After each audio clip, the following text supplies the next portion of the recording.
인스타에는 참 부자가 많아요. 10억이라는 돈은 굉장히 웃어 보이죠. 일반인들을 대상으로 부자의 기준을 조사했는데 100억 정도는 있어야 부자라고 생각한다는 조사 결과도 나왔어요. 하지만 제가 이전 영상에서 설명드렸듯이 현실은 인터넷과는 많이 달랐습니다. 보통 은행에서 실시하는 부자 보고서에서는 부자의 정의를 금융자산 10억 원 이상으로 간주하고 조사를 하거든요. 그러니까 대한민국 백만장자들의 금융자산을 조사하는 건데 대한민국 백만장자들은 현재 45만 6천 명으로 상위 1%에도 미치지 못하는 0.89%입니다. 금융자산 10억 원은 대략적으로 이렇게 생각하시면 좋을 것 같아요. 현재 가지고 계시는 총 자산을 더해서 거주하고 있는 자가주택의 현재 시세 또는 전세보증금 그리고 대출을 빼고 10억 원 이상 소유하고 계시다면 상위 1% 부자가 맞습니다. 그런데 여기서 굉장히 궁금하지 않으세요? 그럼 이 부자들은 어떻게 부자가 된 걸까? 모두 부모 잘 만난 금수저들인가? 개 중에는 자수성가한 부자도 있을 텐데 이런 사람들은 뭘로 돈을 벌었지? 하는 의구감이요. 그래서 제가 한번 알아봤습니다. 상속형 부자와 자수성가형 부자는 대략적으로 6대 4의 비율입니다. 대한민국 부자 중에 40%가 자수성가형 부자들인 거죠.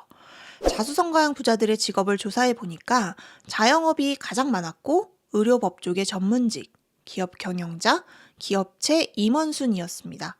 자수성가형 부자들은 전문직이나 대기업 임원이 아니면 결국 사업을 해서 부를 축적했다는 것을 알 수 있습니다. 상속형 부자들은 자영업, 기업 경영자, 전문직, 부동산, 임대업자 순이었습니다. 상속형 부자들의 직업도 자수성가형 부자들과 별반 다르지는 않지만 회사원과 부동산 임대업자가 껴있는 것이 재밌네요. 결국 상속받지 못하면 평범한 회사원은 가망이 없는 걸까요? 그렇지는 않겠죠. 부자들은 어떻게 부를 축적할 수 있었나에 대해 지금부터 속 시원히 자세하게 풀어서 분석해 보도록 하겠습니다. 대한민국 부자 보고서라는 책에 따르면 부자는 바로 이 4가지 방법을 통해 부자 대열에 오르거나 부의 퀀텀 점프가 일어났다라고 설명합니다. 첫 번째는 운영하고 있는 사업체의 성공이나 매각. 두 번째, 부모로부터의 상속이나 증여. 세 번째, 부동산, 금융자산 등 자산가치 상승에 따른 시세 차익. 네 번째는 글로벌 금융위기나 코로나 같은 위기 상황에서의 탁월한 대응. 이렇게 4가지라고 합니다. 사실 이 4가지가 전부 연결되어 있을 거예요. 부모로부터 증여를 받은 부동산이 급등했다거나 아니면 본인이 가지고 있는 사업체 매각을 통해 몇십억을 벌고 그 목돈을 바탕으로 주식 투자를 해서 돈을 벌었거나 시나리오는 다양하죠. 자수성가형 부자와 상속형 부자 모두 본인들이 부자가 된 가장 큰 이유는 성실성과 재테크라고 뽑았는데요. 열심히 벌어들인 수입으로 재테크를 잘해서 부를 축적할 수 있었고 정확한 목표를 세우고 열심히 노력한 결과라고 생각한다고 합니다. 다소 뜬구름 잡는 얘기 같잖아요. 열심히 벌어들인 수입을 바탕으로 재테크를 잘했다. 이 문장에 주목할 필요가 있어요. 결국 중요한 건 뭐다? 종잣돈이라는 겁니다. 부자들은 부자가 되기 위한 종잣돈을 어떻게 마련했고 몇 살에 정확히 얼마의 금액을 모았는지 알아보도록 하겠습니다. 첫 번째, 열심히 벌어들인 수입. 이것을 종잣돈을 모으는 부의 원천이라고 하죠. 종잣돈을 마련하기 위한 부의 원천은 어디서 왔을까요? KB 한국 부자보고서에 따르면 종잣돈을 마련하기 위한 수단은 사업소득이 31%로 가장 많았습니다. 그리고 부동산 투자, 부모로부터 물려받은 재산, 주식과 같은 금융투자, 그리고 근로소득 순이었습니다.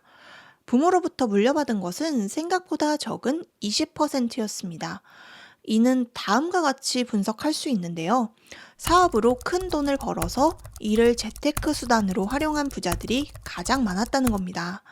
그리고 사업을 하지 않는 금수저나 기업체 임원, 전문직, 회사원 등 근로소득자의 경우에는 부동산과 금융투자를 바탕으로 사업보다는 느리지만 점진적으로 재산을 불려왔다는 것을 알 수 있습니다. 두 번째는 부자들은 이 종잣돈을 몇 살에 얼마의 금액을 모았을까요? 부자들이 생각하는 종잣돈의 규모는 평균 8억이라고 하고요.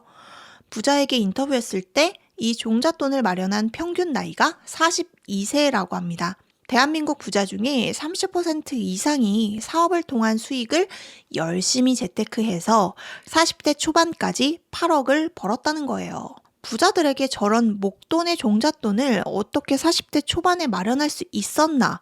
라는 질문에는 답이 이미 나와 있어요. 1위가 조금 김 빠지게도 거주용 주택이었습니다. 내가 살려고 구매한 거주용 주택의 자산 가치가 크게 상승해서 단기간에 시드머니를 모았다는 거예요. 그리고 2위가 또 투자 부동산이에요. 결국 사업이나 근로소득으로 번 돈을 바탕으로 부동산을 열심히 공부해서 가치가 상승할 만한 부동산에 투자를 했단 얘기죠. 무려 100억 이상 부자들은 4위까지 모두 부동산 투자입니다. 자, 그럼 이쯤에서 다시 한번 정리해 볼까요? 대한민국 부자의 기준은 순자산 10억 이상을 보유한 사람들이고 이들은 약 45만 명 정도로 상위 1%입니다. 대한민국 부자 중에 자수성가형 부자의 비율은 40%로 적지 않으며 흑수저가 자수성가하기 위해서는 결국 높은 소득의 전문직이 되거나 대기업 임원 외에는 결국 사업이라는 길이 부의 추월차선을 타는 것임을 알 수 있습니다. 대한민국 부자 중에 30% 이상이 사업을 통한 수익을 원천으로 투자를 통한 재테크로 40대 초반까지 8억을 벌었습니다. 이 8억의 시드머니는 이들이 부자가 되는데 결정적인 역할을 했죠. 평범한 회사원이 근로소득을 모아 재테크를 통해 느리게 올드리치가 될 수는 있지만 40대의 부자가 되는 영리치가 되기는 매우 어렵습니다. 대한민국 부자들의 자산 비율은 부동산이 절반 이상이며 이들 또한 부동산 투자로 종잣돈을 마련했고 그리고 이 종잣돈을 바탕으로 더 좋은 입지의 부동산 투자와 금융 투자를 이어나갔습니다. 결국 대한민국 부자들은 42세까지 매달 들어오는 노동을 통한 소득을 바탕으로 꾸준한 재테크를 통해 가치를 알아보는 안목을 키웠고 이를 바탕으로 만든 종잣돈 8억을 가지고 재산소득으로 치환하는 작업을 꾸준히 해왔다는 것을 알 수 있습니다. 재산소득이란 일하지 않아도 자동으로 현금이 들어오게 만드는 돈나무라고 부를 수 있으며 이를 통해 부자들은 더 큰 현금 흐름과 부를 축적할 수 있었습니다. 여기까지 영상을 보신 분들은 무엇을 느끼셨나요? 불평불만 남 탓하면 결국 아무 일도 일어나지 않고 괜히 화만 나거든요. 부의 사다리를 오르기로 마음먹으셨던 분들이라면 아마 두 가지를 느끼셨을 것 같아요. 첫 번째는 목돈의 필요성, 즉 종잣돈을 모아야겠다라고 생각하셨을 거고요. 두 번째는 부동산 투자를 배워야겠다라고 생각하셨을 겁니다. 그리고 빠르게 부자가 되고 싶으신 분들은 사업 도전에 동기부여가 되셨을 거고요. 무엇을 생각하시고 어떤 것을 느끼셨든 간에 이 영상이 여러분이 부의 사다리를 오르는데 도움이 되셨으면 좋겠습니다. 불평불만 남 탓하면 평생 가난하게 살게 됩니다. 환경을 깨부수고 자본주의의 승자가 되세요. 여러분 모두 부자 되세요.